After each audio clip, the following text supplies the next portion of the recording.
ברוך הבא למאני טיים מבזקים, הפודקאסט שלי אבל בגרסה האקטואלית. חדשות נדל"ן כל שבוע בגובה העיניים. נעים מאוד, צחי גרוסמן, יועץ משכנתאות ומומחה לבנקים. היום אני רוצה לדבר איתכם על עולם המחזורי משכנתאות. אנחנו בתחילתו של שנת 2026 חווינו שתי הורדות בסוף שנת 25 ובתחילת שנת 26 של ריבית, ואנחנו מסתכלים על שנת 26 ומבחינתי זה מסתמנת כשנת מחזורי המשכנתאות. לא רק שנת מחזורי המשכנתאות, אלא שנת מחזורים וייחודי הלוואות. אני יכול להגיד לכם שאני מרגיש את זה מאוד חזק. אני רואה את הציבור נאנק תחת נטל החובות והלוואות, וכמובן הנטל הכבד של כל ההוצאות, של כל המשפחה, הנטל הכלכלי על כל משפחה ומשפחה עלה, מכל כיוון, מכל ההוצאות, מהמיסים, מההוצאות, מהילדים, מכל כיוון. ואנשים מחפשים דרך בכדי להתייעל בכלכלה של המשפחה. ולכן מצד אחד המון אנשים מכניסים את ההלוואות שלהם לתוך המשכנתה, ומצד שני מי שפתח את העיניים מראש הצליח להבין שאפשר לקבל ריביות ממש טובות בבנקים. הדבר הראשון שעליכם לדעת זה מה היה בשנים עברו. בשנים עברו כולם מספרים שלקחנו משכנתאות בתקופה טובה, אז מה רע? אבל בדרך כלל בשנים עברו המשכנתאות חולקו לשליש, שליש ושליש. בשליש אחד, אנשים לקחו ריבית קבועה. בחלק הזה, מי שתפס בריבית קבועה ולא צמודה ובריביות טובות, תפס ריביות נפלאות. ואת החלק הזה כנראה לא צריך למחזר. מי שיגע בחלקים האלה זה כנראה אנשים שנחנקים מההחזר החודשי וחייבים לזרוק ליותר שנים. אני מאוד מקווה שאתם לא נוגעים בחלקים האלה, כי באמת הם חלקים טובים. החלק הבא זה החלקים המשתנה ובדרך כלל הצמוד למדד. החלקים האלה, לא מלבד שזה צמוד למדד, ובדרך כלל בשנים האלה היה מדד מאוד גבוה, ומי ששילם כביכול את המשכנתה גילה שהחוב לא באמת ירד, ואולי אפילו עלה. ואז אחרי 5 שנים מגיעה התחנה, ומתעדכן העוגן, ופתאום בום, ההחזר קופץ. חלקכם קצת מתלוננים ומסתכלים בעובר ושב, חלקכם לא רואים, וחלקכם ממש נדלקים, ומגלים שההחזר קופץ ב-500, ב-1000, ב-1200, ב-600, ב-400, אתם לא מאמינים. למה? כי העוגן התעדכן. יש כאלה שראו את זה כי זה מה שקרה, ואין מה לעשות, ויש כאלה שמתעוררים ומבינים שבהחלט יש מה לעשות. אם תסתכלו בדוחות של המשכנתה שלכם, אתם תגלו שיש נוסחה לכל אחד מכם. נוסחה מבוססת על עוגן ועוד מרווח.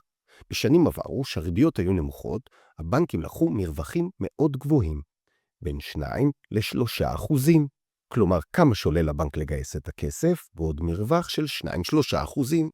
באותם ימים, הבנק גייס כסף בריבית אפסי/במינוס. וכתוצאה מכך, גם הריבית שאתם קיבלתם הייתה נמוכה. ועכשיו כמובן שגיוס הכספים הוא ממש לא במינוס, ומתעדכן העוגן, ומוסיפים לו מרווח של 3%, פתאום פק, קופץ ההחזר בצורה משמעותית. בשנת 2025 הבנקים נלחמו על כל עסקה, והמרווחים האלה שהיו 3% הגיעו למרווחי מינימום של 0.2, 0.3 או 0.5% או 0.4, אלה מרווחים מאוד מאוד מאוד נמוכים. מי שתפס את המרווחים האלה, כל פעם שיגיע לתחנה, יהיה לו עדכונים מאוד מאוד זולים. אבל לאור ההורדות הריבית האחרונות שקרו במשק, הבנקים לקחו את ההורדה הזאת אל הכיס שלהם, והגדילו את המרווח ל-0.8, ל-0.9, ל-1%. תזכרו, בנק זה מוסד שרוצה לגלם כמה שיותר רווח לעצמו. אנחנו צריכים לדאוג שהמרווחים יהיו כמה שיותר נמוכים. מה שקרה כאן כנראה יקרה בהמשך השנה. יש להם עוד הרבה לעלות במרווחים, ולצערי הרב הם הולכים לעשות זאת. החלק השלישי של המשכנתה של כל אחד זה בדרך כלל הפריים. מי שלקח פריים ב2/3 כנראה קיבל בפריים פלוס, וזה לא המצב היום, ואפשר לקבל פריים מינוס, וחובה למחזר, או אפשר אפילו להחליף למסלולים שנקראים משתנה לא צמוד למדד, למסלולים שיכולים לתת לכם שקל לשנה, שנתיים, אבל שיהיה ברור, בשנה הקרובה הריבית תמשיך לרדת. אם אתם רוצים לנצל את זה, אפשר לנצל את זה עכשיו, לפני שהבנקים מגדילים את המרווחים. אפשר לראות את זה בצורה חזקה בעולם המחזורים. לקוחות שפונים לבד מקבלים א', ריביות גבוהות יותר מראש, ומי שבא ועושה מקח בין הבנקים, גם במקח מאוד חזק, הם לא מציעים ריביות של משכנתה חדשה באמת. הבנקים הגדולים משחקים על level אחר בעולם המחזורים.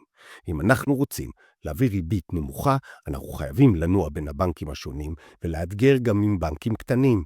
כן, גם הבינלאומי ודיסקונט יכולים לתת לכם הצעות עם ריביות שיותר מתחרות ונראות כמו משכנתה חדשה. האם אתם תרצו לעשות את הבירוקרטיה הזאת? אני מודיע לכם, היא מבאסת את החיים. לעבור בין בנק לבנק זה בירוקרטיה שהייתה אמורה לעבור שדרוג, והיא לא כזאת נעימה. אבל לפעמים זה שווה המון כסף. מה שבטוח, מי שלא יבדוק השנה, פוגע במשפחה שלו. אתם אשכרה צריכים להבין את זה.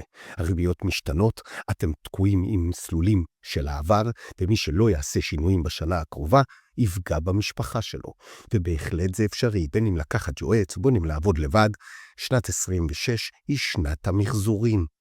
בנוסף, אם לקחתם המון הלוואות, הגיע העת לאחד אותם לתוך המשכנתה. לצערי הרב, בנק ישראל משנה את החוקים, ומהראשון לשביעי הוא קבע חוק חדש שיגביל מאוד את הגדלת המשכנתה הקיימת שלכם. ואם לכן אתם חשבתם על לעשות איחוד הלוואות ולהכניס את ההלוואות הקיימות לתוך המשכנתה, הגיע העת להתעורר ולעשות את זה עכשיו, משום שבקיץ הקרוב התנאים השתנו, ואם אנחנו נצטרך למצוא פתרון, זה יהיה בחברה חוץ-בנקאית ובריביות הרבה יותר גבוהות. ולכן חשוב לי לתת לכם את הדגש הזה על כל עולם המחזורים.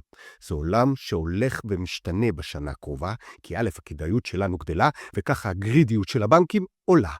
ואם אנחנו נמחזר עכשיו, עוד בתקופת הביניים, אפשר להשיג עסקאות ממש נפלאות. ואפשר לשפר לכם את המשכנתה ולחסוך 100, 200, 300 אלף שקלים, או אפשר לחסוך בתזרים החודשי ולהוריד לכם את ההחזרים. אם תרצו להתייעץ, אני אשמח לעזור. דברו איתי כאן, ואני פה בשבילכם.